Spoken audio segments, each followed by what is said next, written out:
welcome to my channel. Top Cars channel. Please subscribe to get new updates. Ford issued 2 major recalls today for a variety of vehicles across its line. The more serious of the two addresses a possible fire risk, and it encompasses approximately 231,000 cars in North America with the turbocharged 1.6-liter inline-4 engines. Included are the 2013 to 2014 Fusion built at the Hermosillo factory, 2014 to 2015 Fiesta ST, 2014 Escape, and the 2013 to 2015 Transit Connect. The fire risk comes after the car has overheated from a lack of coolant circulating. The overheating could lead to a cracked block and subsequent oil leak that could ignite. Ford says it has received reports of 29 fires in North America so far, but no injuries or deaths have been reported.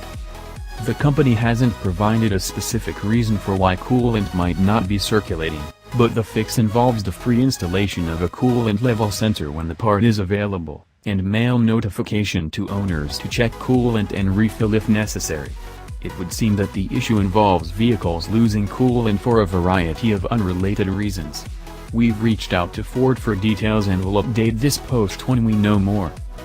The second of Ford's large recalls involves broken door latches.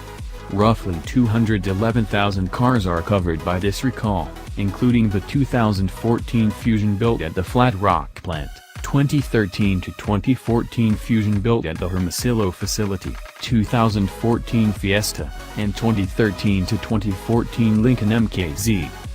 According to Ford, the Paul spring tab in the latch could break, which could lead to the door opening unexpectedly while driving. Ford says it hasn't received any reports of injuries or deaths from the issue, and it will replace all door latches on all affected cars with a stronger version. The repair will, of course, be free to the customer.